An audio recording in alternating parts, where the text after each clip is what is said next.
Alhamdulillah kita pagi ini dapat bersama lagi. Kita telah sampai ke usul yang ke-63. Lihat nota 40. Nota 40 314. Kita perbincangan kita usul 63 ni sebenarnya telah pun kita bincangkan sebelum ni. Ia bermula daripada nota 40 ya.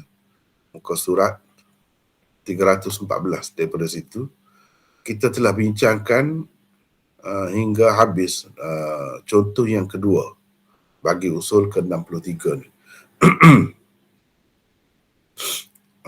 Cuma tinggal usul contoh yang ketiga lah bagi usul ini yang kita akan bincangkan hari ini. Jadi terlebih dahulu perlu kita ingat kembali apa itu usul yang ke-63. Baiklah, kita tengok pada nota ke-40. Selepas itu kita pergi kepada nota ke-41. Usul ke-63.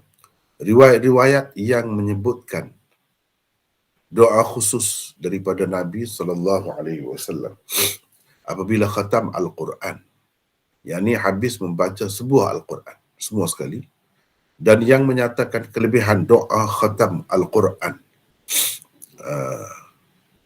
Sama ada hadis yang menyatakan doa khusus daripada Nabi, Nabi ajar begini, Nabi baca begini, atau menyatakan kelebihan doa khatam Al-Quran.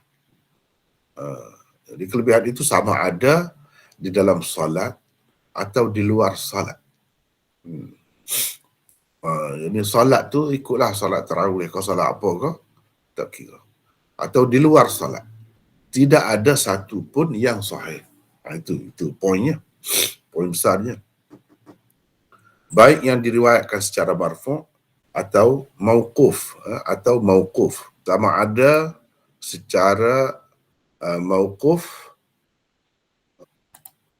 atau marfu' atau mauquf.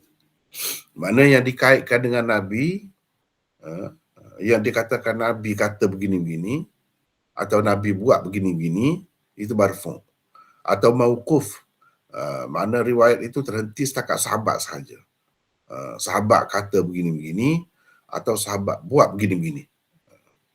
Kalau berkenaan dengan dua perkara ni, kena perhati betul-betul, dua perkara ni, yakni doa tu daripada Nabi, ataupun kelebihan doa tu, doa khatam Quran itu. Bukan dari segi tak boleh nak baca, tidak, boleh. Nak baca tu boleh, nak menganggap ada kelebihan, gitu. Itu tak ada satu pun yang sahih. Kebanyakannya adalah maudhu' atau dhaif yang tidak dapat ditampung kedhaifannya. Yang ini dhaif sangatlah. Maksudnya dhaif yang tidak dapat ditampung tu dhaif sangat, ataupun dipanggil dhaif jiddan. Hanya satu sahaja riwayat mauquf daripada Anas sahih. Dalam bab ni satu sahaja. Nanti kita akan bincangkanlah yang satu tu yang mana. Nanti kita akan bincangkan. Iaitu riwayat mauquf daripada Anas sahih. Ia menyebutkan Anas bin Malik radhiyallahu anhu pernah mengumpul anak pinaknya apabila hendak khatam Al-Quran di luar salat, bukan dalam salat, di luar salat, dan berdoa beramai-ramai. Ada dibuat begitu, tetapi tanpa lafaz doa tertentu, dan dia tidak sebut yang dia berdoa tu diambil daripada Nabi, tak ada sebut. Dan tanpa menyatakan apa-apa kelebihan berkumpul beramai-ramai pada ketika itu. Dia juga tidak menyatakan ada kelebihan sebab kita kena buat begini. Tak ada juga. Cuma dia ada buat. Dan itu itu berkenaan dengan usul ke-63. Jadi saya telah kemukakan dua contoh sebelum ini. Contoh pertamanya ini, kita dah bincang dah, hadis daripada Abi Umamah, iaitu katanya sesungguhnya Nabi SAW bersabda. Ini makna marfu' lah ni. Ini contoh yang marfu'. Bersabda, apabila seseorang daripada kamu khatam Al-Quran, yakni habis membaca semua sekali Al-Quran, dia hendaklah mengucapkan, itulah doa tu, Allahumma anis wahsyati fi qabri. Dalam apa nama ni, sebelum ni, dalam pertemuan kita sebelum ni, kita dah bincang semua. Jadi saya tidak nak panjangkan lagi, tidak nak ulang. Ini doanya, Allahumma anis wahsyati fi qabri. Dan saya telah tunjukkan sebelum ni, ada di dalam setengah-setengah Al-Quran itu, di hujungnya doa ini ada tercatat. Itu contoh yang pertama. Okay.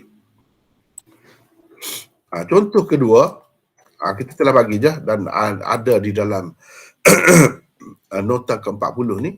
Ini Nabi SAW selalu berdoa ketika khatam Al-Quran, yang habis membaca semua sekali Al-Quran, begini, Ya Allah, rahmatilah aku dengan Al-Quran, jadikanlah ia ikutan cahaya, petunjuk dan rahmat bagiku, dan seterusnya. Ini pun dikatakan Nabi selalu guna baca doa ni. Ini contoh yang kedua. Dan kita telah bincangkan contoh yang kedua ini dalam pertemuan kita sebelum ni. Jadi saya tidak nak ulang. Tengok sajalah rakaman itu. Di samping tengok nota ni, insya-Allah banyak dah kita telah jelaskan tentang kedudukan hadis contoh kedua ini. Hari ini kita nak sebagai sambungan kepada perbincangan usul ke-63 ni, kita nak terus pergi kepada contoh yang ketiga. Ini contoh yang ketiga ni ada dalam nota ke-41. Nota, mana kalau nak kira muka surat yang sambungan itu 321. Muka surat 321. Ini contoh ketiga yang kita akan bincang hari ini. Dan belum kita bincangkan lagi sebelum ni. An Anas radhiyallahu anhu anna Rasulullah sallallahu alaihi wasallam قال إن لصاحب القرآن عند كل ختمة دعوة مستجابة وشجرة في الجنة لو أن غرابا طار من أصلها لم ينتهي إلى فرعها حتى يدركه الهرم. Bermaksud Anas radhiyallahu anhu meriwayatkan bahawa Rasulullah sallallahu alaihi wasallam bersabda, sesungguhnya pembaca Al-Quran pada setiap kali khatam Al-Quran ada doa yang mustajab. Dan ia akan memperolehi satu pokok di dalam syurga yang mana kalau seekor burung gagak terbang dari pangkalnya, niscaya ia tidak akan sampai kepada dahannya kecuali setelah ia tua. Tinggilah, lama terbang tu, tua baru sampai dekat dahan dia. Kalau dia mula terbang daripada pangkal pokok itu. Itu ceritanya. Itu kelebihannya. Jadi pokok tu pokok dalam syurga lah, dia akan dapat. Dan ada doa yang mustajab. Mana kalau dia berdoa pada ketika itu, Allah SWT akan makbulkan doanya. Begitulah kira-kiranya janji Rasulullah SAW. Jadi ini juga diriwayatkan secara marfu'. Tetapi ini daripada Anas. Yang pertama daripada Abu Umamah. Yang kedua sebenarnya tidak ada sanadnya. Bahagian bawah saja ada. Bahagian atasnya tidak ada. Jadi tidak dapat diketahui siapa sahabat yang meriwayatkannya, tetapi dikatakan itu doa yang selalu dibaca oleh Rasulullah sallallahu alaihi wasallam bila khatam Al-Quran. Inilah hadis contoh ketiga. Baik. Hadis ini ada di mana? Riwayat ini boleh kita tengok di dalam Tarikh Baghdad. Syekh Khatib Al-Baghdadi, Syu'abul Iman, Imam Baihaqi, Jami' Saghir oleh Suyuti, Munawi Faidul Qadir, syarah kepada Jami' Saghir ini. Ibnul Jauzi dalam Al-Ilal Al-Mutanahiyah,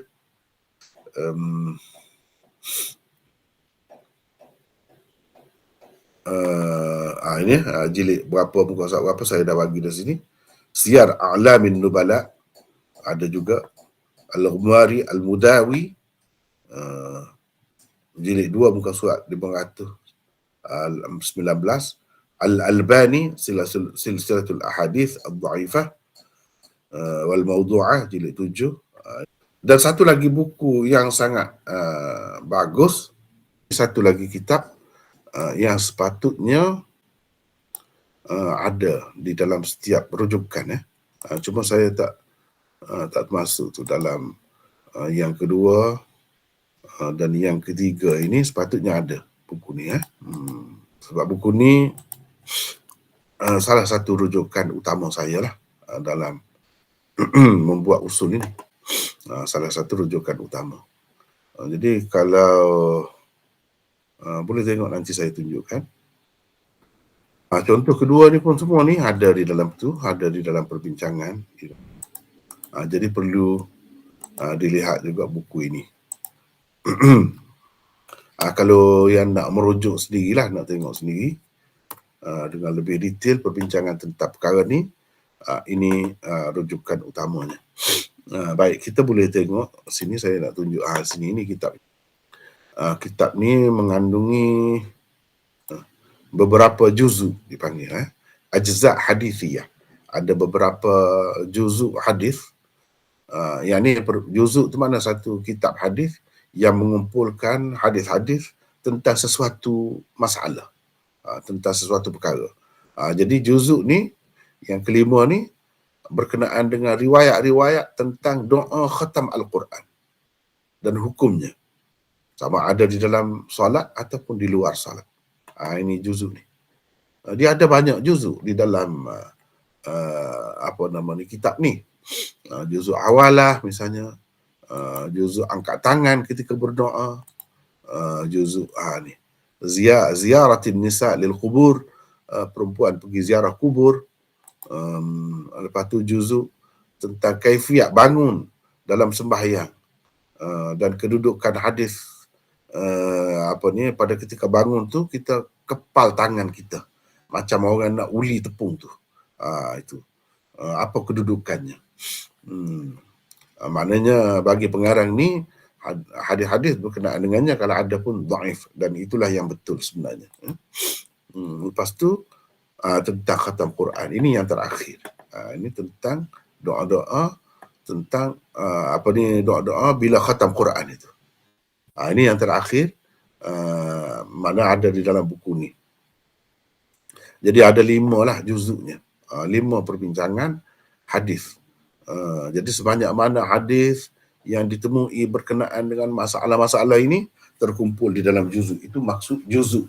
Di dalam kitab-kitab hadis ini salah satu jenis kitab hadis ialah dipanggil juzuk. Kalau jamaknya ajza'. Imam Bukhari ada tulis juga juzuk ni, juz'u raf'il yadain.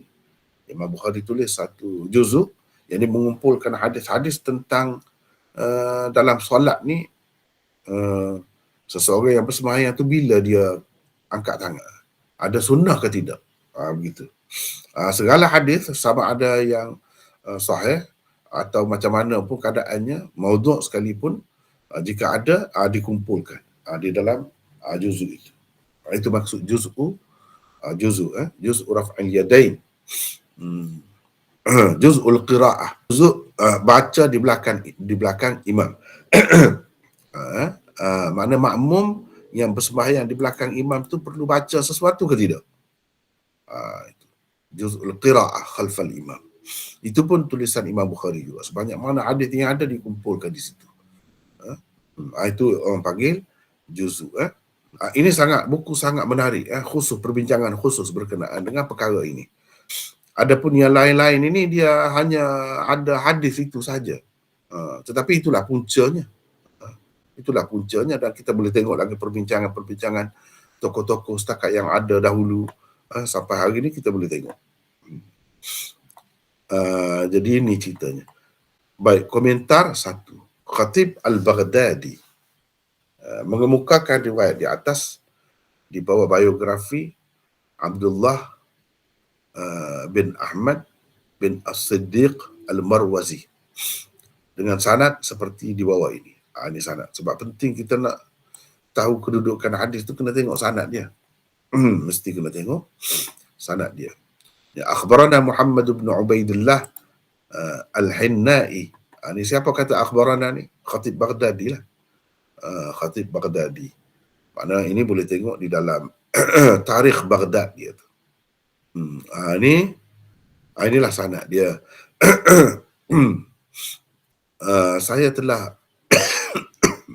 Saya telah gariskan di bawah beberapa nama. Itulah perawi-perawi yang bermasalah di dalam sanad ini. Perawi-perawi yang bermasalah di dalam sanad ini. Jadi akhirnya sampai kepada Anas bin Malik. Ni cuba tengok sini. Dan Anas bin Malik kata, qala Rasulullah sallallahu alaihi wasallam. Seterusnya selepas itu, inilah hadisnya. Inna li sahibil Quran inda kulli khatmah da'wah mustajabah, dan seterusnya.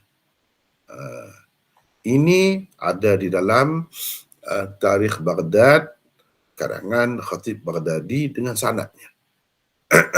Dengan sanadnya. Baik.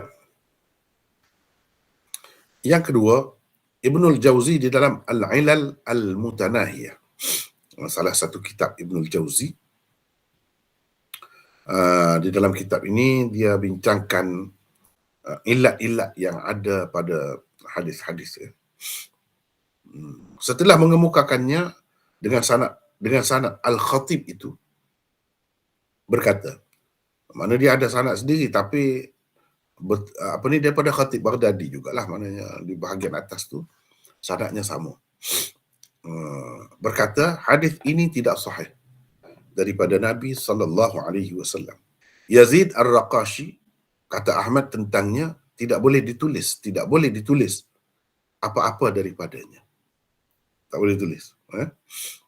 Kata Yahya Abu Ismah tiada langsung nilainya. Hadisnya tidak boleh ditulis. Ibnu Hibban berkata tidak harus berhujjah dengannya. Hadis dia kalau ada kita tak boleh nak buat hujjah.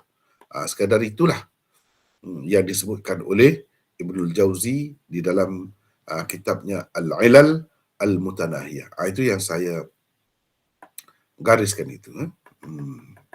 Raqad bin Ibrahim tak ada pula dia sebut, tetapi ini seorang perawi majhul. Dia hanya menyebutkan tentang dua orang perawi saja yang ada di dalam sanad ini. Sebenarnya untuk menentukan hadis itu tidak makbul, tidak boleh diterima, seorang sahaja perawi yang bermasalah kita dapat tahu cukup dah. Cuma kalau kita tahu lebih banyak tu lebih kemas lah. Lebih menunjukkan teruknya lagi, gitulah. Itu kata Ibnul Jauzi. Baik, selepas ni saya nak kalau boleh sesiapalah antara kita yang baca. Assalamualaikum. Waalaikumsalam. Ya, siapa ni? Saya Fuad. Oh, Fuad. Sila Fuad. Sila. Mula nombor 3 ya, hadis di atas. Bismillahirrahmanirrahim. Hadis di atas diriwayatkan juga oleh Ibnu Subki dan Az-Zahabi dengan sanad yang lain di bahagian bawahnya. Tetapi bahagian atasnya tetap sama. Di dalamnya juga terdapat dua orang perawi yang telah digaris bawahi oleh penulis. Mereka ialah nombor 1, Abu Ismah Nuh bin Abi Maryam yang dipanggil dengan gelaran Al-Jami' yang lengkap ilmunya. Setengah ulama berkata segala ilmu dipunyainya kecuali kebenaran. Sekejap ya Fuad. Ya, saya. Di dalam setengah-setengah kitab dia sebut ba'dul huffaz, setengah-setengah hafiz hadis. Mana bukan orang biasa, bukan calon-calon orang yang kata begini. Bukan ulama-ulama biasa, hafiz hadis kata.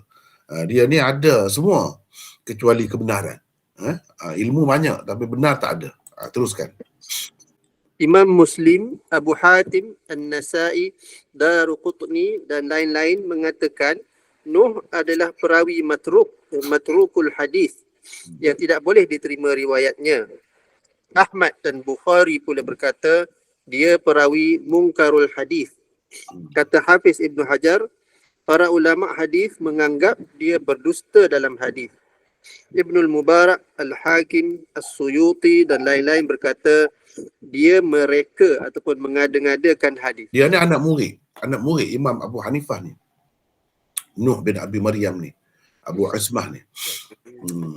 Dalam fiqh dia akui pendapat dia. Tapi dalam hadis tak boleh diterima. Sampai begini sekali kata-kata ulama tentangnya.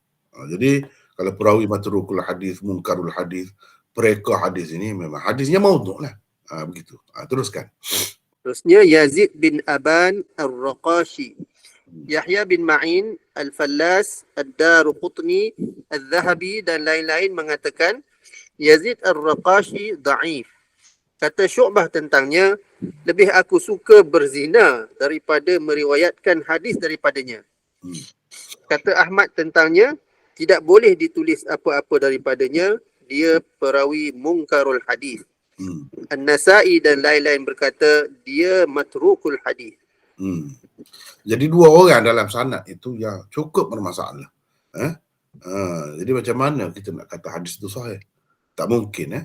Ada dalam kitab mana sekalipun kalau dengan sanad ini dia tak akan jadi sahih. Teruskan.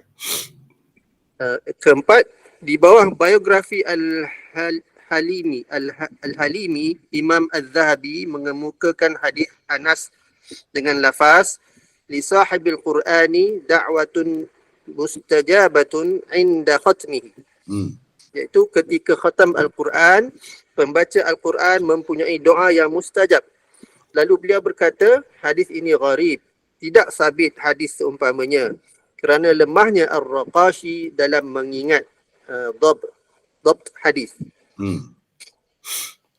Teruskan. Yang kelima, sebenarnya terdapat dua lagi lafaz riwayat Anas daripada Nabi SAW berhubung dengan perkara ini dan kedua-duanya juga maudhu'. Yang pertama dengan lafaz berikut.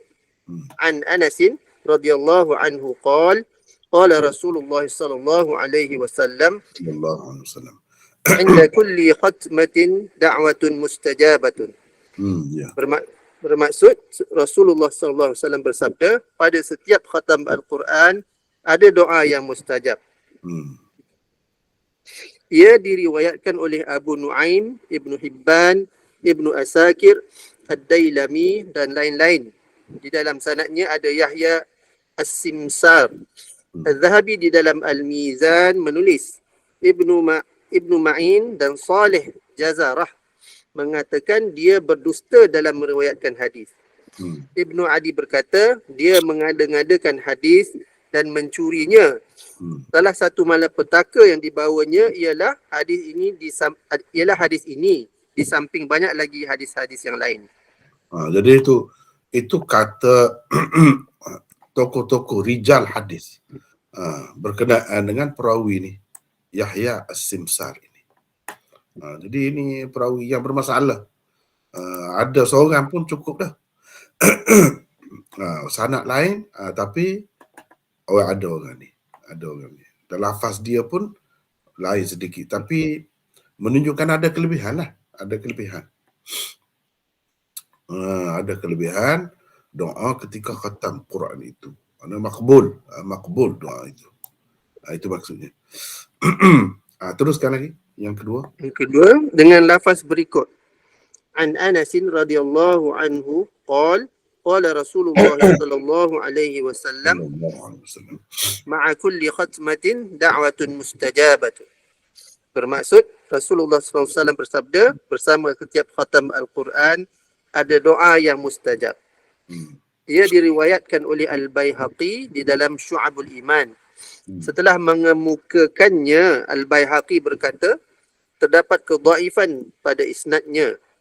Sebabnya ialah kerana di dalamnya ada Yahya bin Hashim As-Simsar. As-Suyuti juga di dalam Al-Jami'ul Kabir mengaitkannya dengan riwayat Al-Baihaqi daripada Anas dan berkata Beliau yakni Al-Baihaqi mendaifkannya. Kesimpulannya ialah ketiga-tiga riwayat marfu' daripada Anas tidak sahih, malah semuanya maudhu'. Teruskan. Yang keenam, kalaupun ada riwayat sahih dalam bab ini, hanyalah satu sahaja riwayat mauquf daripada Anas. Ia diriwayatkan daripada Thabit Al-Bunani, Qatadah, Ibnu Atiyah dan lain-lain. Jadi ini riwayat mauquf. Kalau riwayat marfu' tidak ada satu pun. Sama ada riwayat Anas ke riwayat orang lain, tidak ada satu pun. Kalau riwayat mauquf daripada Anas, ada satu yang sahih. Yang sahihnya mana? Yang ni. Teruskan. Iaitu anna Anas bin Malik radhiyallahu anhu kana idza khatama al-Qur'ana jama'a ahlahu wa waladahu fada'a lahum. Bermaksud bahawa Anas bin Malik apabila hendak khatam Al-Quran akan mengumpulkan anak isterinya lalu beliau mendoakan untuk mereka. Asar ini diriwayatkan oleh Ibnul Mubarak, Ibnu Abi Shaybah, Ibnu Nasr, Abu Ubaid, Ibnu Durais, Ibnu Abi Daud, Al-Firyabi, Ad-Darimi, Sa'id bin Mansur, At-Tabarani dan lain-lain. Al-Haythami berkata tentang sanad At-Tabarani bahawa perawi-perawinya siqat. Lihat Majma' Az-Zawaid jilid 7 muka surat 172. Ibnu Allan berkata tentang riwayat Ibnu Abi Daud dengan dua isnad yang sahih. Lihat Syarh Al-Azkar juzuk 3 muka surat 244. Al-Albani berkata tentang sanad Ad-Darimi sanadnya sahih. Lihat ta'liq beliau terhadap kitab Laftatul Kabid muka surat 7. Yang dimaksudkan dengan sanad Ad-Darimi oleh Al-Albani itu ialah salah satu riwayatnya. Adapun sanad beliau yang satu lagi, maka di dalamnya terdapat perawi bernama Salih bin Bashir Al-Murri. Dia perawi matruk. Lafaz riwayatnya ialah kana Anas bin Malik idza ashfa ala khatmil Qur'ani bil laili baqqa minhu syai'an hatta yusbihu hatta yusbiha fayajma'u ahlahu fayakhtimuhu ma'ahum. Fayajma'a ahlahu fayakhtimahu ma'ahum. Okey, fayakhtimahu ma'ahum. Bermaksud Anas apabila hampir khatam Al-Quran pada waktu malam akan meninggalkan sedikit daripadanya untuk dibaca pada pagi keesokannya. Beliau mengumpulkan ahli keluarganya lalu menghabiskan menghatam Al-Quran bersama mereka. Di dalam sanad asar ini ada Salih bin Bashir Al-Murri yang disebutkan tadi. Hafiz Ibnu Hajar mengatakan dia dhaif. An-Nasa'i, Ibnul Jauzi, Al-Zahabi dan Al-Haythami mengatakan dia matruk. Al-Bukhari dan Al-Fallas pula mengatakan dia mungkarul hadis. Begini satu perkara ya. Kalau Imam Bukhari kata tentang seseorang perawi itu mungkarul hadis, dia tidak biasa-biasa tu. Perawi itu perawi yang sangat teruk tu. Itu kalau istilah Imam Bukhari ya. Bukan mungkarul hadis ni perawi dhaif biasa, tidak. Ini perawi yang teruk lah. Memang hadisnya tak boleh diterima. Begitu. Teruskan. Abu Nu'aim telah meriwayatkan asar Anas yang sahih di atas di bawah biografi Mis'ar bin Kidam sebagai hadis marfu' daripada Nabi sallallahu alaihi wasallam dengan lafaz an Anas ibn Malik radhiyallahu anhu qala kana Rasulullah sallallahu alaihi wasallam idza khatama jama'a ahlahu wa da'a. Bermaksud kata Anas, Rasulullah sallallahu alaihi wasallam apabila hendak khatam Al-Quran akan mengumpulkan ahli keluarganya dan berdoa. Setelah mengemukakannya, Abu Nu'aim berkata, gharib daripada hadis Mis'ar bin Kidam. Al-Baihaqi dengan sanadnya juga meriwayatkan daripada Abu Nu'aim di dalam Syu'abul Iman. Setelah mengemukakannya, beliau berkata, marfu'nya hadis ini adalah disebabkan waham perawi. Di dalam isnadnya terdapat beberapa orang majhul. Yang sahihnya ialah riwayat Ibnul Mubarak daripada Mis'ar secara mauquf pada Anas. Jadi ini kalau Anas riwayat kata Nabi SAW bila nak khatam Al-Quran mengumpulkan ahli keluarganya dan berdoa, mana dikaitkan dengan Rasulullah, itu tak betul. Jadi ulama-ulama hadis kata itu waham, keliru perawi ini. Yang sebetulnya Anas sendiri yang buat begitu, itu yang sahih. Macam kita sebut tadilah, kalau yang mauquf pada Anas itu memang sahih. Tapi kalau dikaitkan dengan Rasulullah, ini tidak sahih. Riwayat daripada Anas ke daripada siapa pun, kalau dikaitkan dengan Rasulullah itu tidak ada yang sahih. Itu maksudnya. Jadi Baihaqi sendiri di dalam Syu'abul Iman, dia kata ini kalau yang marfu' macam ni lah, dikaitkan dengan Rasulullah ni, yang marfu' ni, ini waham perawi. Disebabkan waham perawi. Lepas tu dalam sanad ni ada beberapa perawi yang majhul pula, menyebabkan dhaif lah, tak boleh pakai. Jadi yang betulnya yang mauquf tu, yang kita sebut tadi, dah baca dah tadi, itu sahaja yang sahihnya. Yang ni sebagai perbuatan Anas bin Malik, sahabat Nabi sallallahu alaihi wasallam. Teruskan. Hafiz Ibnu Hajar juga berkata, di dalam sanadnya ada perawi dhaif atau majhul. Yang sahihnya ialah yang mauquf daripada Anas. Ketujuh, sebenarnya terdapat 10 riwayat marfu', 3 asar mauquf dan 2 riwayat maqtu' berhubung dengan doa ketika khatam Al-Quran dan kelebihan-kelebihannya. Ia diriwayatkan secara marfu' daripada pertama Abu Umamah, hadisnya telah dikemukakan sebagai contoh pertama. Yang kedua Anas Ibnu Malik. Yang ketiga Ibnu Abbas. Yang keempat Jabir bin Abdullah. Yang kelima Al-Irbad bin Sariyah. Yang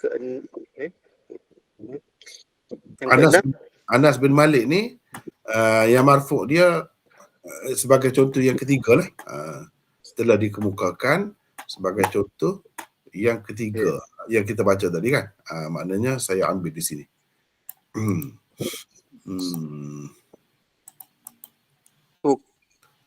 Hadisnya telah dikemukakan sebagai contoh ketiga. Tadi yang kita baca tadi itu hadis Anas lah tu. Itulah yang marfu'. Baik, teruskan. Maulana, lepas Jabir bin Abdullah tu, Al-Irbad tu dia V saja. Al-Irbad tu V je, bukan VI. Sebab tu VI tu 6, Jabir 4. Dia terlompat satu nombor. Oh, jadi sepatutnya sini 5. Ya, V saja. V saja. Silap. Ya. Teruskan. Al-Irbad bin Sariyah. Yang ke-6 Ali bin Abi Talib. Yang ke-7 Abu Hurairah. Yang ke-8 Mursal Ali bin Husain daripada Nabi SAW. Yang ni sepatutnya gini lah kan? Ya, betul. Depan. Ya. Ya.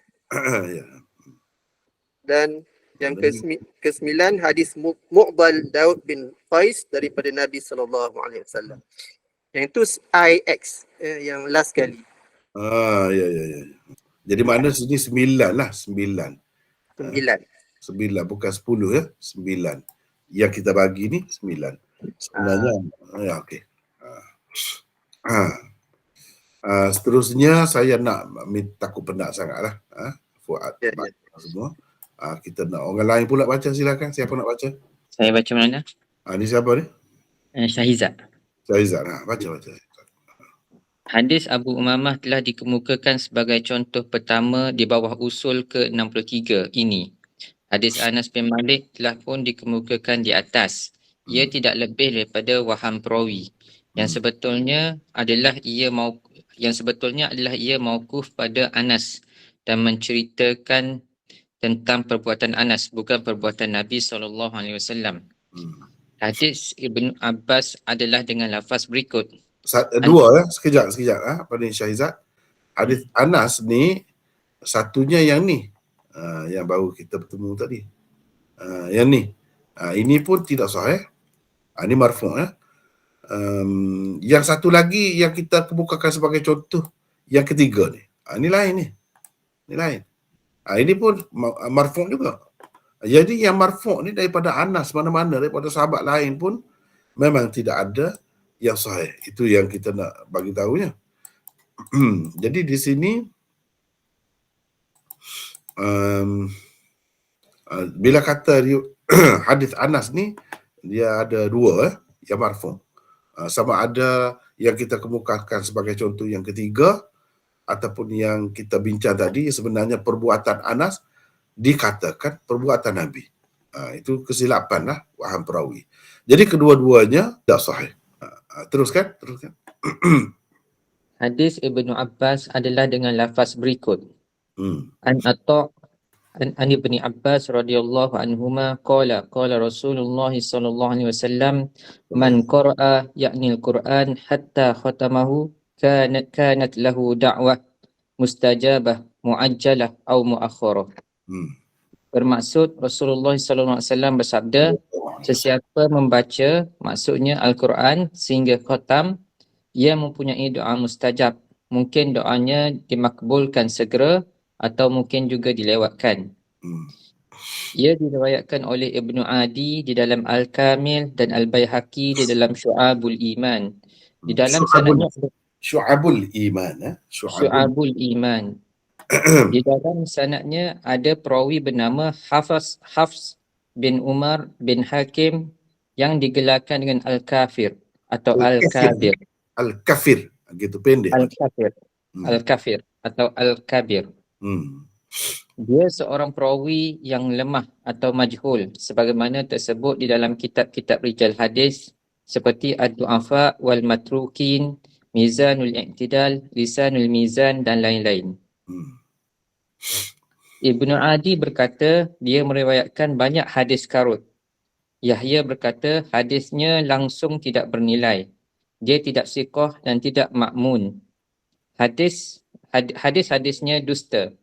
Al-Azdi berkata dia perawi matrukul hadis. Jadi kalau kata perawi matrukul hadis atau perawi yang hadisnya dusta, itu memang teruklah. Mana hadis ni maudhu' lah kira-kira. Jadi hadis Ibn Abbas ni maudhu' juga. Teruk juga. Jadi ini diriwayatkan oleh Ibnu Adi di dalam Al-Kamil. Sekejap kita nak tengok.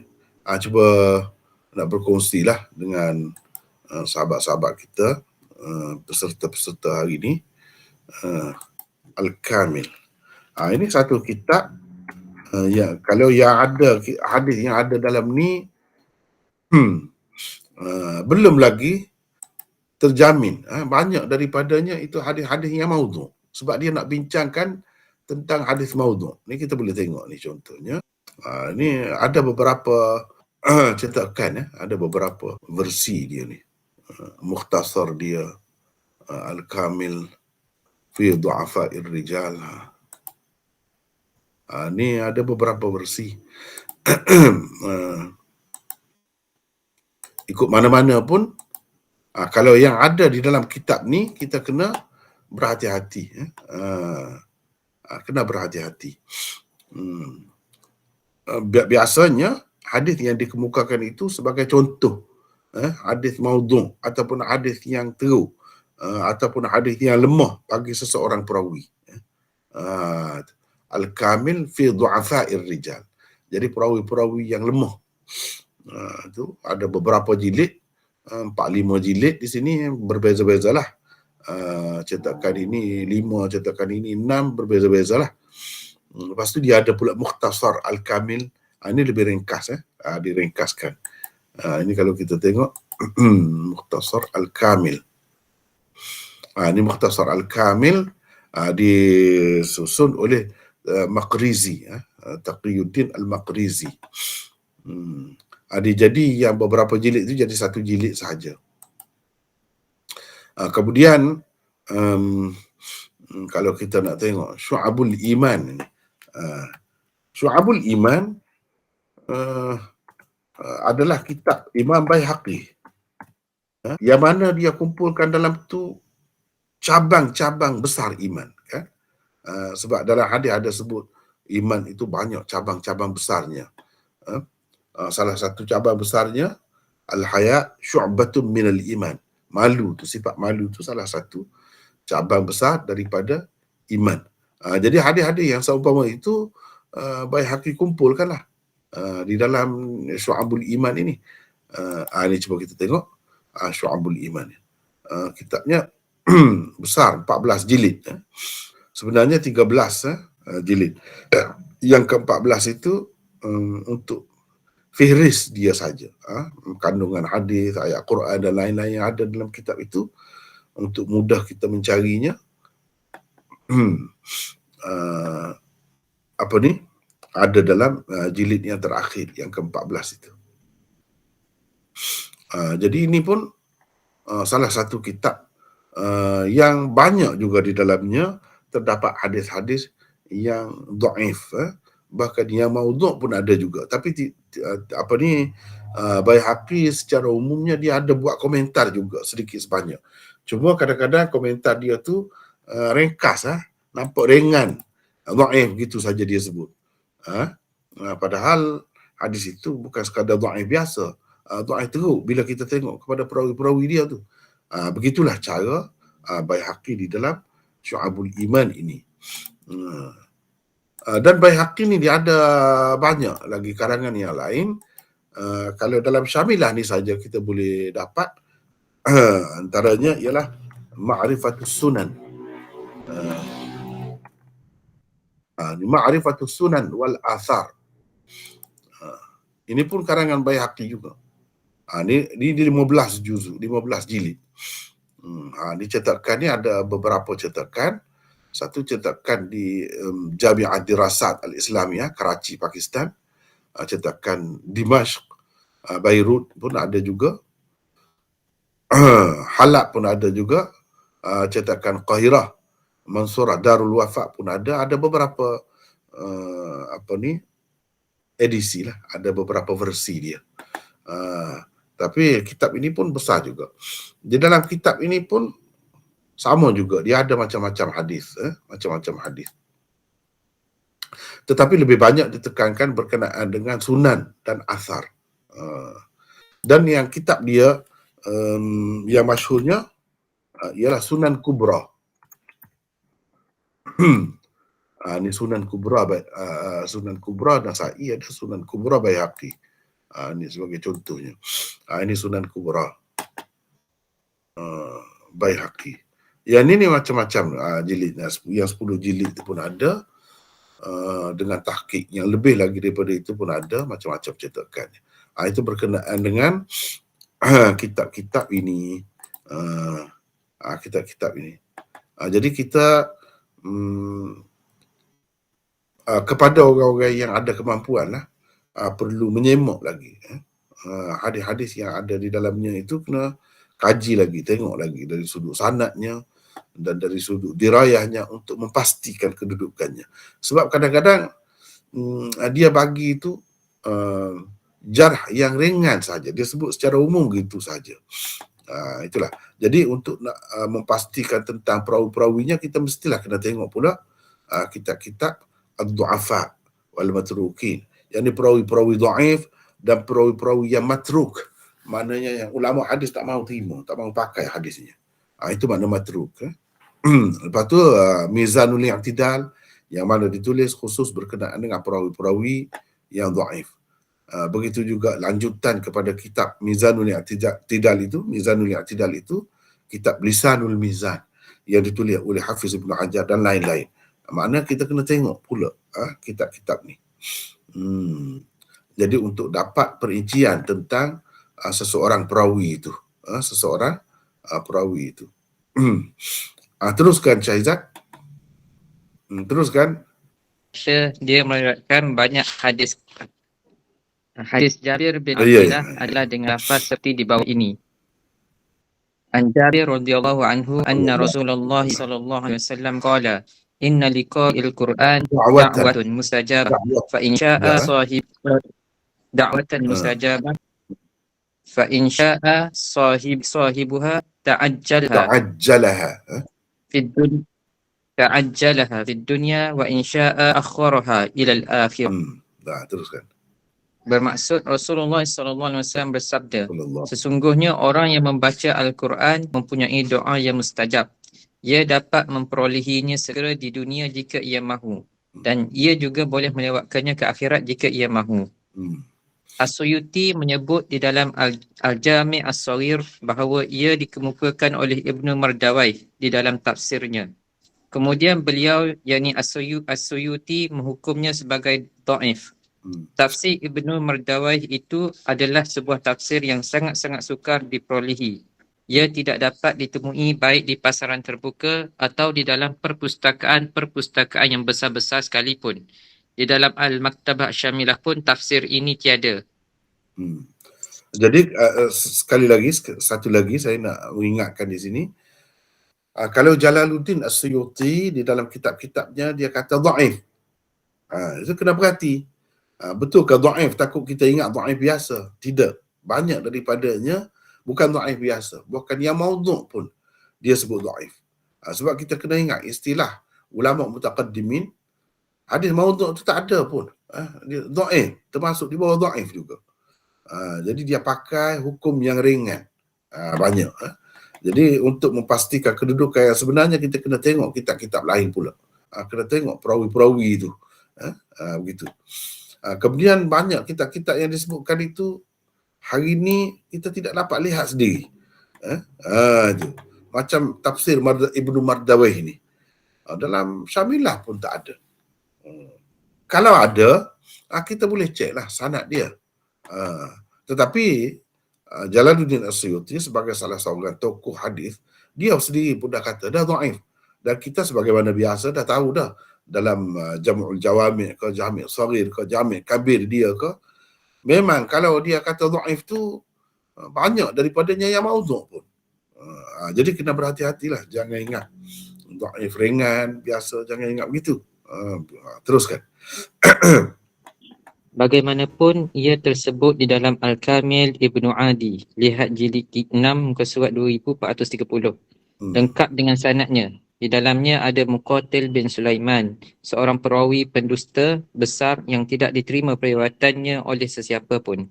Maknanya kalau hadis yang sama ini, walaupun kita tak dapat di dalam tafsir Ibnu Mardawai, tapi hadis itulah.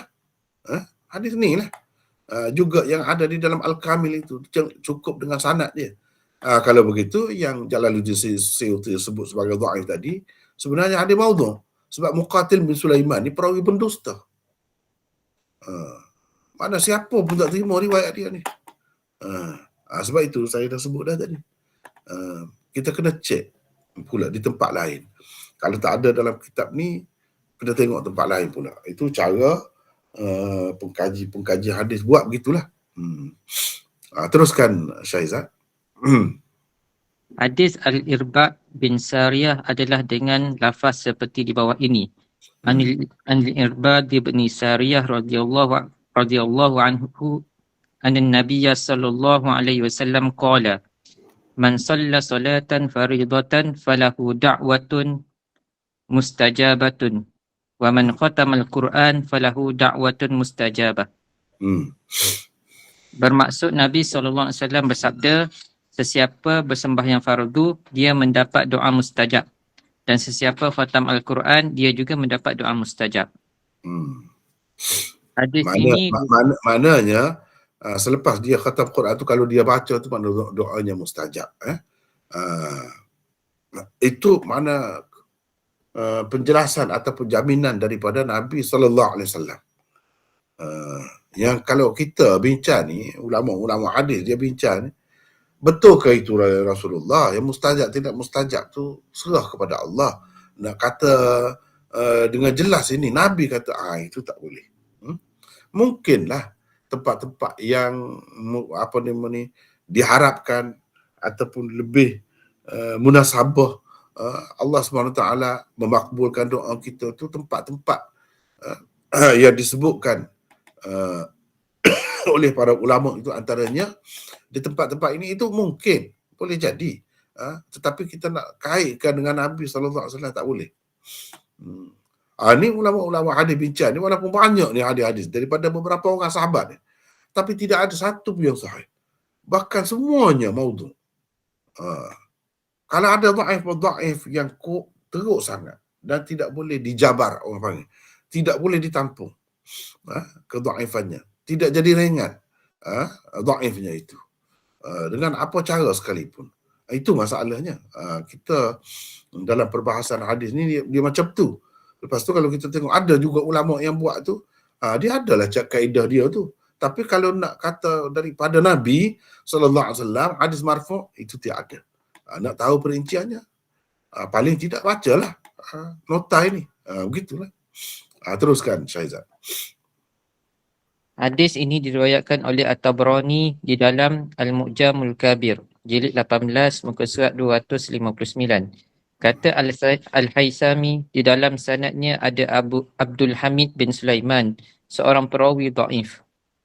Abdul Hamid bin Sulaiman Al-Khuzai Abu Umar Al-Madani Ad-Darir adalah salah seorang perawi Sunan At-Tirmizi dan Sunan Ibnu Majah. Namun para ulama rijal hadis mengatakan dia perawi dhaif. Di dalam Al-Mughni Imam Az-Zahabi bahkan menulis bahawa para ulama hadis menganggapnya sebagai perawi yang sangat lemah. Dha'afuhu jiddan. Dha'afuhu jiddan. Mereka sebut gitu. Mana bukan dhaif biasa ni.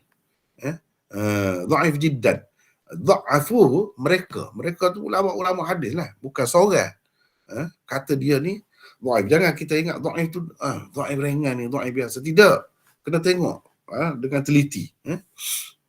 Jadi kalau begitu tak boleh dipakai lah riwayatnya. Tak boleh dipertanggungjawabkan. Teruskan. Hadis Ali bin Abi Talib agak panjang. Penulis hanya menukilkan sebahagian daripadanya sahaja. Berikut adalah lafaznya. An Zir bin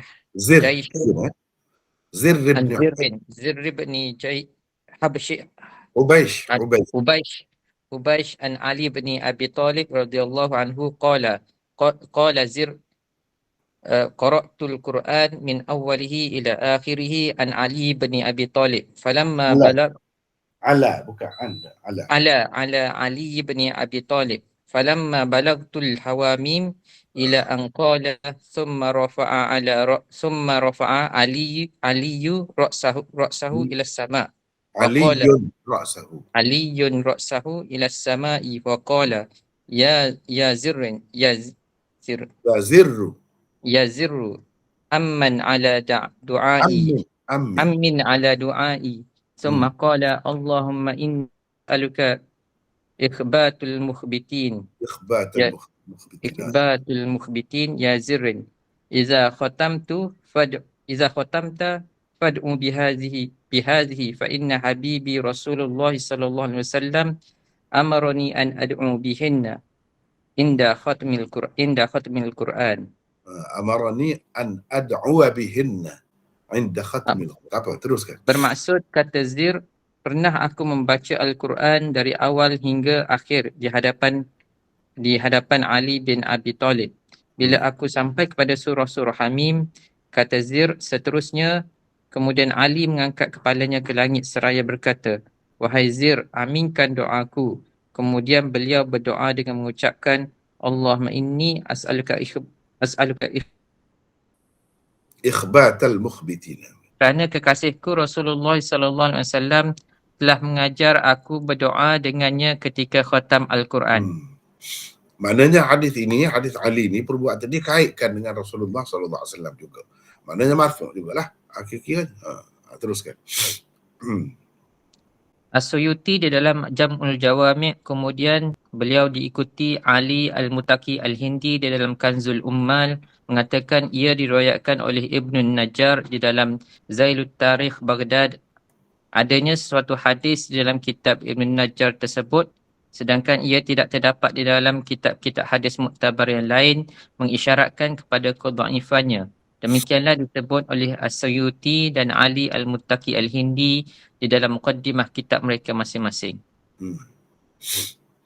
Namun di dalam Az-Zailut Tarikh Baghdad yang ada di dalam Maktabah Syamilah dan yang dicetak hari ini dan juga yang dicetak hari ini tiada pula hadis ini. Jadi hadis ni tak ada. Di dalam Zail Tarikh Baghdad itu tak ada. Dalam yang dicetak dan dalam Maktabah Syamilah tak ada. Tak tahulah, mungkin ada nuskha lain yang dipakai oleh pengarang-pengarang dahulu disebut ada dalam kitab itu. Disebut ada di dalam kitab itu. Tetapi kalau dalam riwayat Ibnu Najjar ini, dalam tarikh Baghdad itu sendiri pun banyak ada hadis yang maudhu'. Begitulah. Teruskan. Lafaz hadis Abu Hurairah adalah seperti berikut. An Abi Hurairah radhiyallahu anhu qala kana Rasulullah sallallahu alaihi wasallam idza khatama al-Quran da'a qa'iman.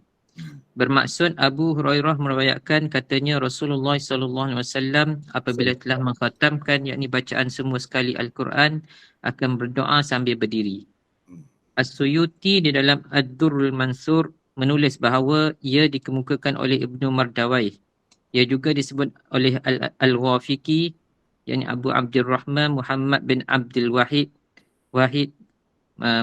meninggal 619 Hijrah di dalam Fadailul Qurannya di bawah babu ma jaa fi du'ai inda khatmil Quran, yakni bab berdoa ketika khatam Al-Quran dengan lafaz seperti berikut. Wa anna Rasulullah sallallahu alaihi wasallam kana yad'u idza khatama Al-Quran wa huwa qa'imun. Bermaksud sungguhnya Rasulullah sallallahu alaihi wasallam selalu berdoa bila khatam Al-Quran sambil berdiri. Namun beliau yakni Al-Ghafiqi tidak juga menyebutkan puncanya sebagaimana kebiasaannya di dalam kitabnya itu. Dia tak akan sebut dalam kitab mana. Dia sebut gitu je hadis.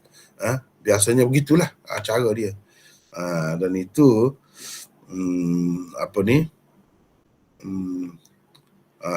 tidak baguslah cara begitu kan. Syahizat dah baca banyak juga. Ada orang lain nak baca, silakan. Baca mana lah? Siapa ni? Izzuddin. Izzuddin. Lafaz seterap. Ya, sini.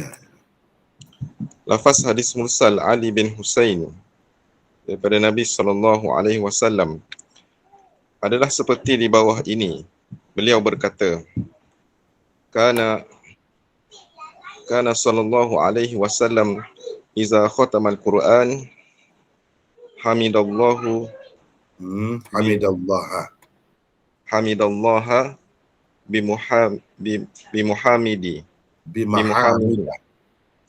bimahamida wa huwa qa'imun summa yaqul alhamdulillahi rabbil alamin walhamdulillahi alladhi khalaqas samawati wal ard wa ja'ala az-zulumati wan nur summa allazina kafaru bi rabbihim ya'dilun.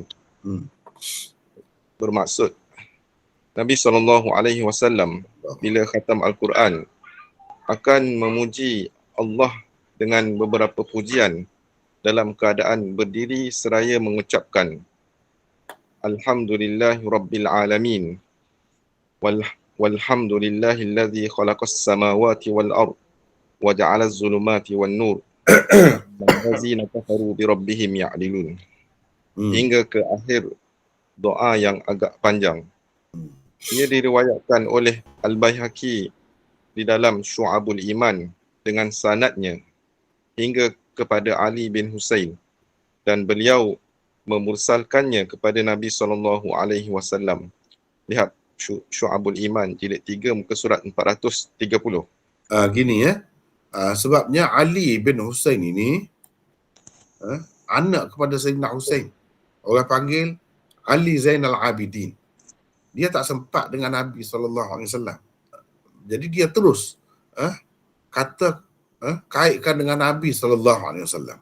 Ini kan macam kana sallallahu alaihi wasallam idza khatama al-Quran. Nabi SAW bila nak khatam Quran, bila khatam Quran dia akan baca begini.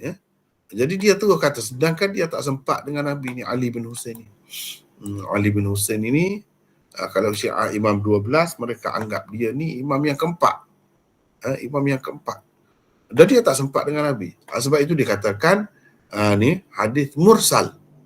mursal Ali bin Husain. Dia tak sempat, dia mesti ambil daripada seseorang. Dia mesti ambil daripada seseorang.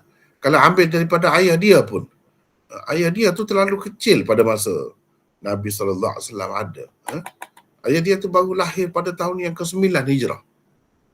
Baru lahir. Husain bin Ali itu. Baru lahir pada tahun yang ke-9.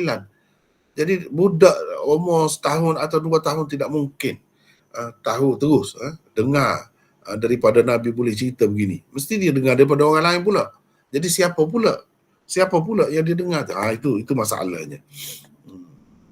Jadi seseolahnya di atas daripada Ali ni, Ali Zainul Abidin ini, ada 2 orang yang tidak disebut. Siapa dia tu? 2 orang. Siapa? Dan dia ambil daripada siapa? Ini mursal. Kalau kita kata Husain tu, ayah dia tu sempat terimalah dengan Nabi SAW. Dia tak ada sebut dia ambil daripada ayah dia. Dia terus ambil daripada Nabi SAW. Jadi tetap juga jadi mursal. Hadis mursal itu sendiri pun dah dhaif dah. Pada dasarnya. Jadi itu sebab hadis ini tidak boleh diterima. Teruskan Ustaz. Di sini Hadis ini munqati'. Di dalam sanadnya ada Amr bin Syamir yang dianggap sebagai pendusta dan dia seorang Syiah kerak. Di dalamnya juga ada Jabir Al-Ju'fi, seorang lagi Syiah kerak. Syiah kerak ni kalau kita saya terjemahlah. Kerak ni kan kalau kita masak nasi ada kerak dia tu. Di bawah dia. Hanguslah. Dalam bahasa Arab al-muhtariq. Syi'i muhtariq. Syiah hangus. Muhtariq tu mana hangus. Nasi yang hangus. Jadi kerak lah kita kata. Kalau bahasa kita kerak. Mana tebal sangatlah. Teruk lah. Bukan syiah main-main. Bukan syiah ringan-ringan, tidak. Syiah yang teruk. Itu. Jadi bila ada syiah yang teruk macam ni, dan Ammar bin Syamir itu salah seorang perawi dia, dan dia betul pendusta, macam mana nak jadi hadis itu sahih? Dengan sebab itu ulama mengatakan hadis ini juga maudhu', walaupun ada di dalam Syu'abul Iman. Jadi seseolahnya Imam Baihaqi tulis Syu'abul Iman itu setakat mana yang ada hadis, tak kira ada macam mana pun, dia akan bawakan asalkan ada kaitan dengan iman. Begitu. Seperti juzuk lah. Kitab-kitab hadis yang kita panggil juzuk tadi. Ajza. Tak kira lah hadis macam mana pun, asalkan berkenaan dengan masalah yang dibincangkan itu. Akan dibawa lah. Hadis itu tak kira lah hadis itu macam mana, maudhu' sekalipun. Gitu cara kitab-kitab hadis. Teruskan. Hadis Mu'dhal Daud bin Qais telah pun dikemukakan sebagai contoh kedua sebelum ini. Dan perbincangan yang terperinci telah pun berlaku di sana. Berlalu di sana. Jadi contoh yang kedua tu sebenarnya hadis Mu'dhal Daud bin Qais lah. Kita dah bincang dah sana. Banyak dah bincang. Jadi tengok baliklah sana. Teruskan. Tiga asar mauquf pula adalah daripada pertama Ibnu Mas'ud, kedua Ibnu Abbas, dan ketiga Anas bin Malik. Asar Ibnu Mas'ud adalah dengan lafaz seperti di bawah ini. Ani bin Mas'ud radhiyallahu anhu qala man khatamal Qur'an falahu da'watun mustajabah. Wa kana Abdullah iza khatama jama'a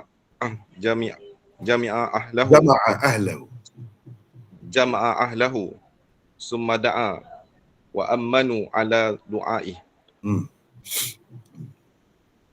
Bermaksud diriwayatkan daripada Ibnu Mas'ud, kata beliau, sesiapa mengkhatamkan Al-Quran, ia mempunyai doa mustajab. Kata perawi, Abdullah apabila khatam Al-Quran akan mengumpul meriwayatkan ahli keluarganya. Kemudian beliau berdoa. Sementara mereka pula mengaminkan doanya. Asar Ibnu Mas'ud ini diriwayatkan oleh Ibnu Ad-Durais dan Abu Ubaid Al-Qasim bin Salam dengan sanad yang munqati', yakni terputus. Demikian kata Hafiz Ibnu Hajar. Teruskan. Lafaz asar Ibnu Abbas adalah seperti di bawah ini. An Qatadah qala kana rajulun yaqra'u fi masjidil Madinah wa kana Ibnu Abbas qad wada'a alaihi Wa kana Ibnu Abbas, baca begitu.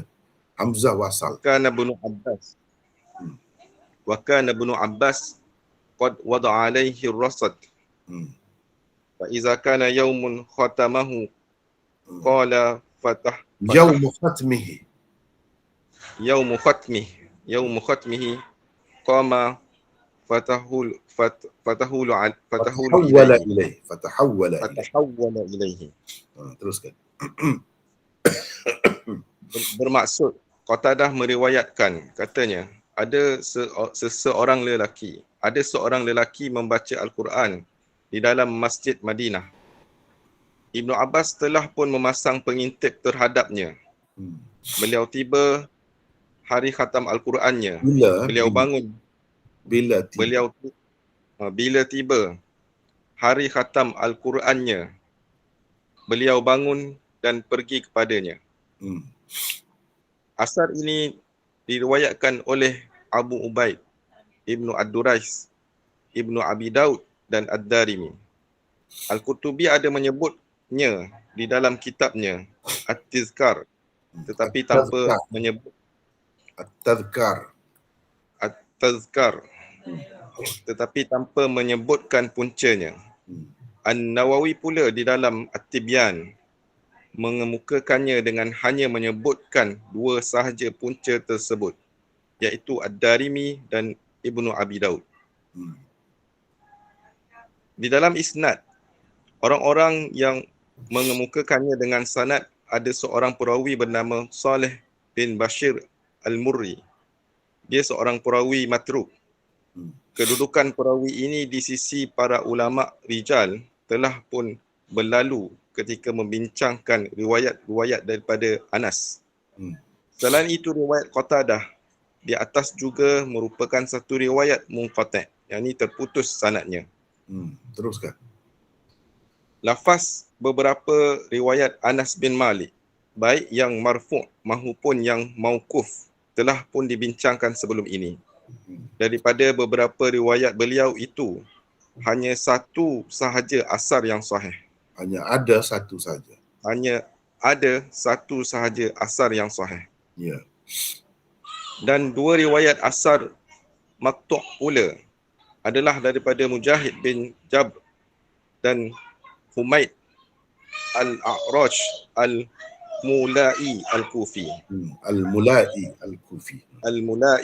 Al-Kufi. Lafaz Mujahid bin Jabir adalah Lafaz Mujahid bin Jabr adalah seperti di bawah ini.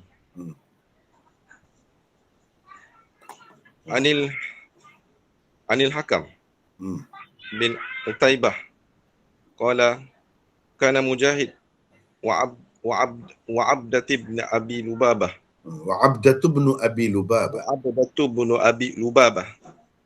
wa nasun yu'raduna al-masahif falamma kana al-yawm allazi aradu an yakhtamu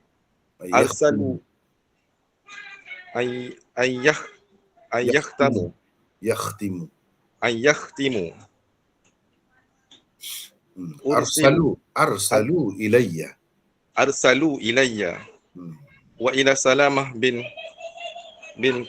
Uhail faqalu inna kunna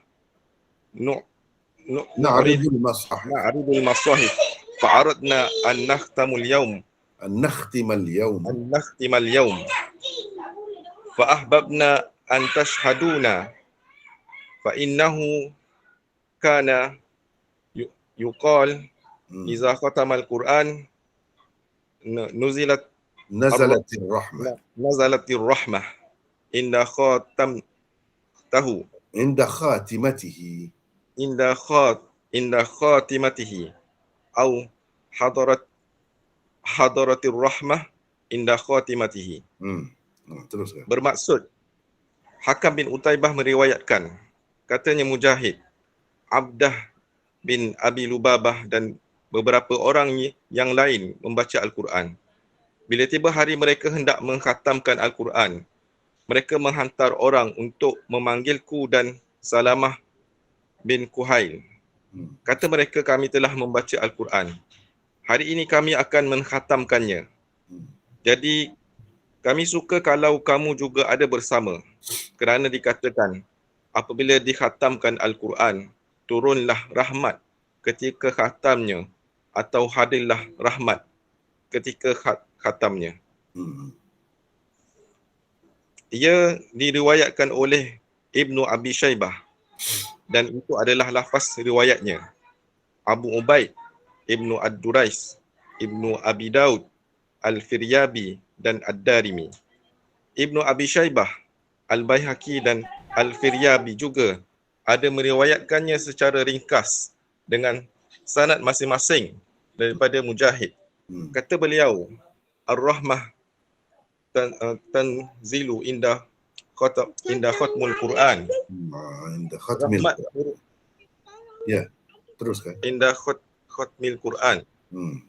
Rahmat turun ketika khatam Al-Quran. Sa'ad bin Mansur pula di dalam sunat Sa'id bin Mansur pula di dalam sunannya meriwayatkan dengan lafaz man khatamal Quran a'ta da'watun la turad. U'tiya da'watan. U'tiya da'watun la turad. U'tiya da'watan la turad. U'tiya da'watan la turad. Sesiapa mengkhatamkan Al-Quran, dikurniakan kepadanya doa yang tidak akan ditolak. Di dalam sanadnya ada Abu Umayyah iaitu Abdul Karim bin Abu Al-Mukharik, seorang perawi dhaif. An-Nawawi dan Hafiz Ibnu Hajar berkata, sanad-sanadnya sebagai asar yang mauquf pada Mujahid adalah sahih. Lihat At-Tibyan muka surat 125 dan Syarah Al-Azkar jilid 3 muka surat 345. Maknanya kalau asar yang mauquf pada Mujahid sebagai kata-katanya itu ada yang sahih. Itu ada yang sahih.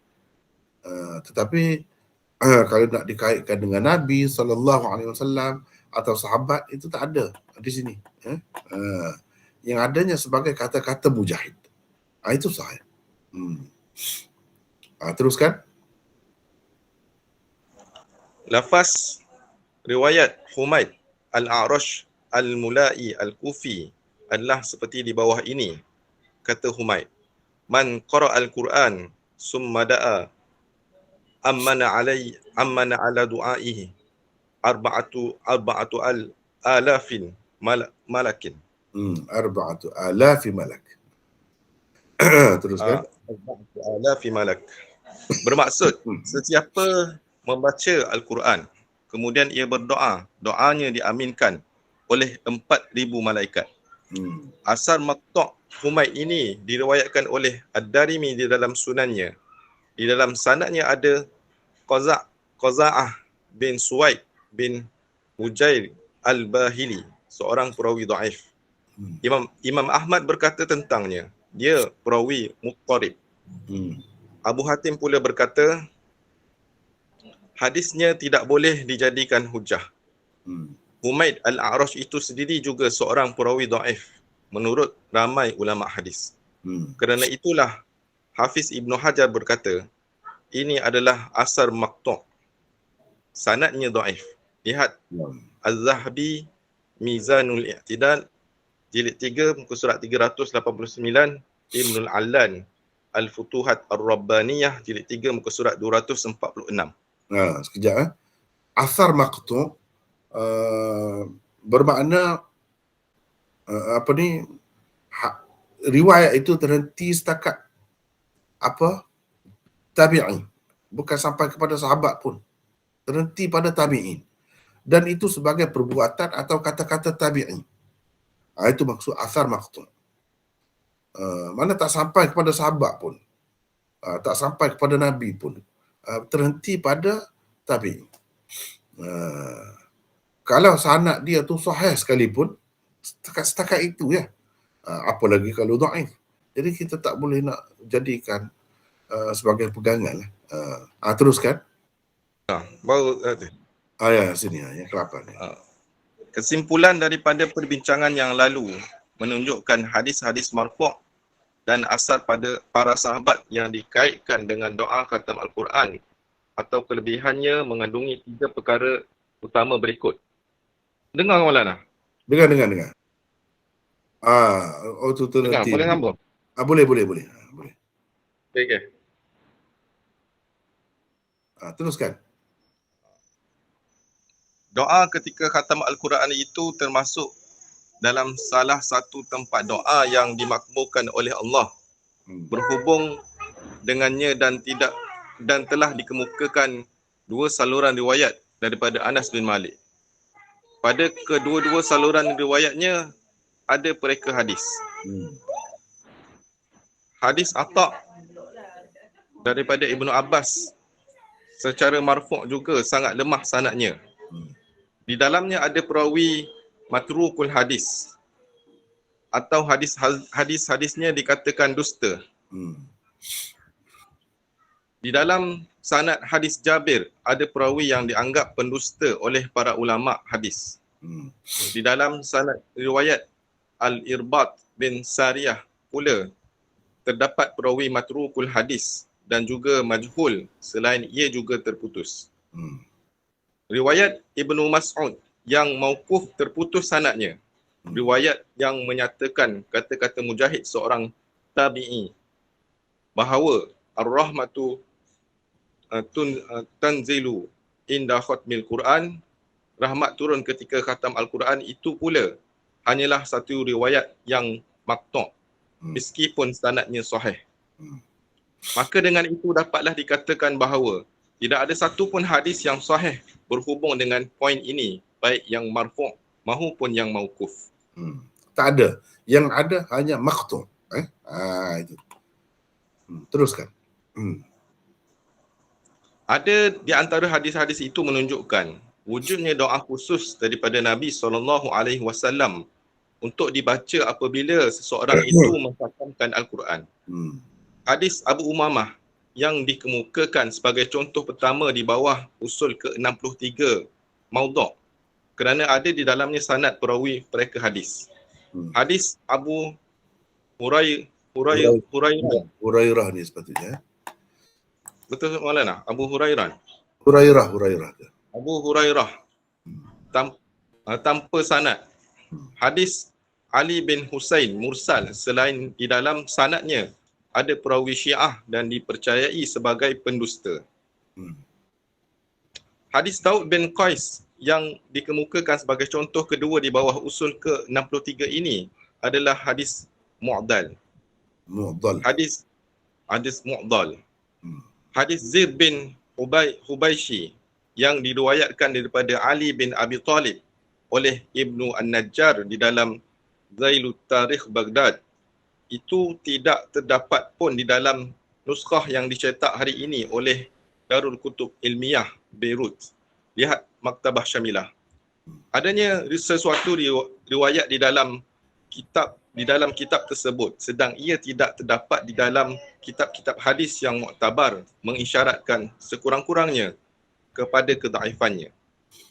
Riwayat ketiga, riwayat mauquf daripada Anas tentang beliau mengumpulkan anak-anak atau ahli-ahli keluarga untuk sama-sama berdoa ketika khatam Al-Quran memang sabit dan sahih.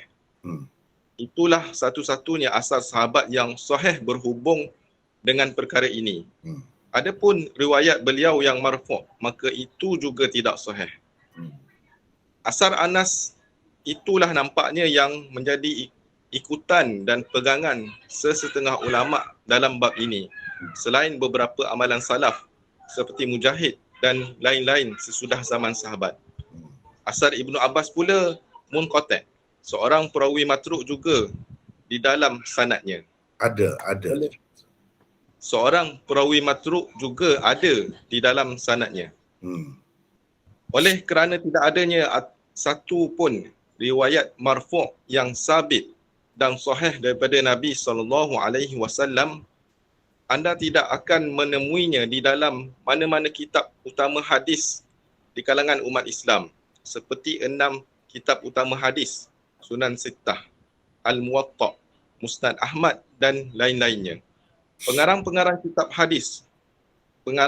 kitab hadis hukum yang datang kemudian juga tidak memasukkannya ke dalam kitab-kitab mereka, seperti Ibnu Daqiq Al-Aid.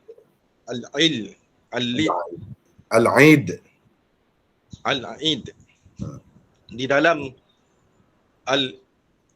Al-Ilmamnya, Al-Majd Ibnu Taimiyah di dalam Al-Muntaqanya, dan Hafiz Ibnu Hajar di dalam Bulughul Maramnya. Jadi semua ni tak ada di dalam kitab-kitab ni. Menunjukkan mereka memang tahulah kedudukannya. Sebab itu mereka tidak masukkan. Jadi itulah sekadar perbincangan tentang hadis-hadisnya, baik yang marfu', mauquf ataupun maqtu'. Semuanya kita dah bincangkan. Soal kenapa ada juga doa-doa itu diamalkan oleh sekumpulan masyarakat Islam di mana-mana, khususnya di tanah Arab, di Arab Saudi misalnya. Kalau sembahyang tarawih tu akhir tu khatam tu panjang, bukan main kan. Itu macam mana? Itu semua tu paling tinggi pun rujukannya ialah kalau hadis mauquf, iaitu hadis Anas tadi, tak ada yang lain. Lepas tu amalan salaf. Kalau mengikut Imam Ahmad, amalan kata dia orang Mekah dan orang Basrah. Itu saja. Tanpa menyebutkan siapa namanya. Itu dibincangkan. Kalau kita nak tengok, boleh tengok di dalam kitab ini, dalam kitab ni. Ini juz'un fi marwiyat du'a khatmil Quran. Dan hukumnya dalam sembahyang dan di luar sembahyang. Ini dalam ni ada. Ini dalam kalam fuqaha. Di dalam kalam fuqaha. Kalau kita nak ringkas, ini ringkasannya. Daripada perbincangan yang lalu jelas kepada pembaca beberapa perkara di bawah ni. Yang pertama, pendapat yang mengatakan doa khatam Quran dalam solat tarawih sebelum rukuk yakadu yakun min mufradat al-Imam Ahmad rahimahullah ta'ala anil thalatha. Ini termasuk dalam mufradat atau tafarrudat Imam Ahmad. Kalau di kalangan imam 4 mazhab tu, Imam Ahmad sahaja yang berpendapat ada begitu.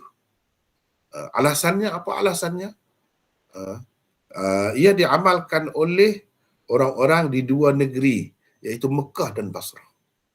Dan itu ada di dalam riwayat daripada beliau melalui saluran dalam riwayat yang lain beliau mengatakan bukan dalam tarawih, dalam witir pun boleh baca. Doa di akhir witir boleh juga. Dalam dua riwayat, iaitu Fadal, Harbi dan lain-lain, mereka berkata, ni anak-anak muridnya ni, yad'u bima sya'. Mana Imam Ahmad kata boleh doa dengan apa saja, dia nak doa apa saja boleh. Dalam riwayat Ubdus, ni doa kunut dalam solat, bagi orang yang terimalah, yang kata ada tu, tersebut, Imam Ahmad kata, kalau dia menambahkan satu haraf saja pun daripada yang warid, maka kamu makmum kena mubarakah, kalau kena berhenti, jangan ikut lagi imam itu. Berat dia kata begitu. Dalam mustakhrajah, dalam kitab ni daripada Imam Malik, apa Imam Malik kata? doa selepas khatam itu laisa min amalin nas, bukan amalan orang ramai. Terutamanya di Madinah tak ada buat macam tu, dan di negeri-negeri lain pun bukan. Jadi mengikut Imam Malik tak ada doa ni. Paling tinggi ada diterima doa ini di kalangan ulama-ulama mutaakhirin dalam mazhab Hanafi. Mereka menganggap elok doa khatam Al-Quran ini dan mereka tidak melarang lah kalau nak doa boleh. Tetapi tak ada di dalam sembahyang. Tak boleh dibuat dalam sembahyang. Itu mengikut mereka pun. Sembahyang apa pun. Sembahyang tarawih ke, sembahyang apa pun, tak ada. Yang keempat, setengah-setengah ahli ilmu termasuk di kalangan Malikiyah dan Syafi'iyah berpendapat istihbab, elok meletakkan doa ni, doa khatam Quran ini untuk orang yang bersembahyang seorang diri saja. Iaitu dia buat tu bila dalam sembahyang rawatib maghrib ataupun fajar. Kalau dia nak doa pun di situ, dalam rawatib maghrib dan rawatib fajar. Itu kalau nak doa pun. Maknanya ringkas sangatlah. Kalau nak, itu pun bagi orang yang sembahyang seorang diri, bukan berjemaah. Yang kelima, di bawah biografi Ibnul Mubarak ada tersebut bahawa beliau suka kalau doa khatam Al-Quran itu dibaca ketika sujud, bukan ketika berdiri. Begitu, ketika sujud. Wallahu a'lam. Kalau kita tengok kalam Syekhul Islam Ibn Taymiyah, dia memberi beberapa perkara di bawah ini. Yang pertama, pada setiap khatam Al-Quran itu ada doa yang mustajab. Itu diriwayatkan daripada sekumpulan salaf, sekumpulan salaf. Tapi dia tidak sebut ada yang marfu', tak ada. Nampaknya ada doa mustajab. Sebab itu salaf tu, kalau kita kata Anas tadi, dia kumpulkan anak isteri dia dan berdoa. Mana kira-kiranya dia mengharapkan doa itu mustajab lah. Begitu. Ada daripada salaf. Doa selepas khatam itu termasuk dalam jenis yang masyru'. Mana boleh, dibolehkan. Bukan kata haram. Bukan kata bid'ah. Tidak. Termasuk dalam yang masyru'. Jim, ta'kiduhu alal asli fil ibadat. Dalam masalah ibadat ini, kita kena ambil yang sesuai dengan petunjuk Nabi SAW dan sahabat. Mana kalau daripada sahabat, Anas tadi, dia kumpulkan keluarga dia. Itu saja, berdoa. Apa lafaz doa? Tak ada. Tak ada disebutkan. Ikutlah nak doa apa-apa pun, boleh sekadar itu. Sekadar itu boleh. Tidak ada doa yang khusus dan tidak ada anggapan ini doa yang warid ataupun dinukilkan daripada Nabi SAW atau sahabat tertentu. Itu tidak ada. Jangan ada anggapan begitu. Dan tidak ada di dalam kalamnya mana-mana dalam kalam Ibn Taymiyah ni maksudnya, dalam perbincangan dia tak ada sebut pun doa khatam ni dalam sembahyang. Dia tak ada sebut. Mana dia pun tidak pilih. Padahal dia tu Hambali juga. Dia tak pilih. Mana doa itu dibaca dalam solat. Dalam solat mana-mana pun. Termasuk solat tarawih. Ibnul Qayyim pula menyebutkan bahawa doa selepas khatam itu termasuk dalam tempat doa yang paling diharapkan diterima oleh Allah. Termasuk dalam tempat-tempat seperti itu. Dan beliau menyebutkan satu riwayat daripada Imam Ahmad berhubung dengan doa khatam Al-Quran di dalam solat. Dia ada sebut. Dan dia tidak lebih, tak sebut lebih daripada itu. Wallahu a'lam. Itu kalau kita nak kira, ambil kesimpulan lah. Ambil kesimpulan. Jadi, kalau kita nak detail lagi, kena baca lah. Yang seterusnya. Kalau ada pun di kalangan imam, 4 mazhab ni Imam Ahmad yang kata ada. Jadi kalau kita dengar dalam tarawih kan, kalau di Arab Saudi tu, dalam rakaman ataupun live dia, sembahyang tarawih tu di akhir tu panjang. Panjang. Kalau kita baca kitab ni, ada pula doa-doa yang dikumpulkan khusus, kitab-kitab. Kononnya yang elok dibaca dalam khatam Quran itu ada kitab-kitab khusus pula. ada yang dikaitkan dengan Nabi SAW, ada dikaitkan dengan sahabat, macam-macam lah ada. Ada yang dibuat sendiri. Ada kitab-kitab. Kemudian setengah-setengah doa tu panjang lah. Dalam 8 muka surat doa tu. Dengan ada iramanya, dengan ada rentaknya yang tersendiri. Macam-macam ada tu. Jadi itu adalah suatu perkara yang baru. Suatu perkara yang baru. Sekadar doa ketika sebelum rokok itu memang ada daripada Imam Ahmad. Sekadar itu saja. Dan itu masih khilaf lagi di kalangan ulama. Tetapi kebanyakan ulama mengatakan semua itu tidak ada. Sebab itu kita tengok di negara-negara yang mengamalkan mazhab Syafi'i ke Hanafi ke Maliki ke, tak ada buat semua ni. Benda ni. Dan kita bimbang kalau ada kepercayaan bahawa ini doa Nabi. Dipercayai doa Nabi, doa sahabat. Kalau kita nak tengok dari sudut itu, macam yang kita bincangkan tadi, memang tak ada. Paling-paling ada pun perbuatan Anas. Itu pun tidak jelas. Doa tu lafaz dia macam mana. Cuma kita dapat faham bahawa itu tempat yang antara tempat yang mustajab lah. Bolehlah kita terima sekadar itu. Nak baca doa mana-mana tu boleh. Nak berimpung ramai-ramai pun anak beranak boleh juga. Tetapi sahabat-sahabat yang lain tak ada pula dinukilkan begitu. Tak ada pula.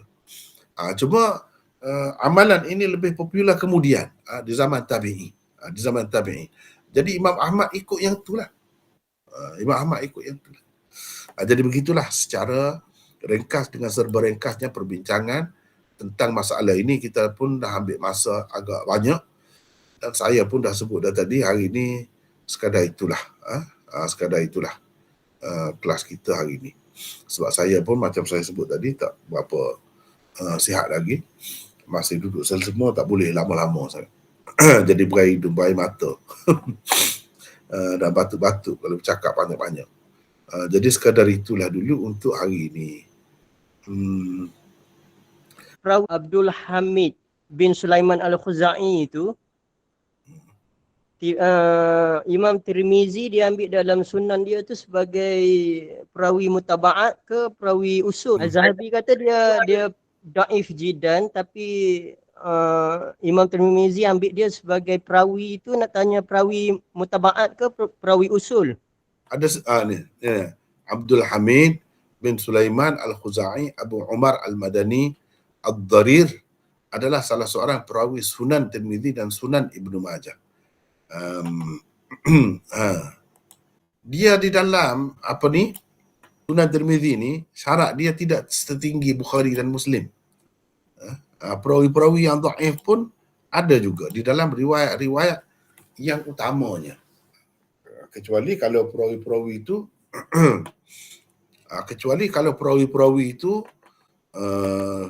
sebagai perawi pendusta ke misalnya, itu tidak utama lah. Tidak utama. Tapi kebanyakannya sebagai mutaba'at lah. Mana-mana pun sebagai mutaba'at ataupun sebagai syawahid. Itulah riwayat mereka diterima. Kalau perawi dhaif yang macam ni. Gitulah. Jadi saya rasa sekadar itulah dulu untuk hari ini. Wallahu a'lam. Wa akhiru da'wana alhamdulillahi rabbil alamin. Assalamualaikum warahmatullahi wabarakatuh.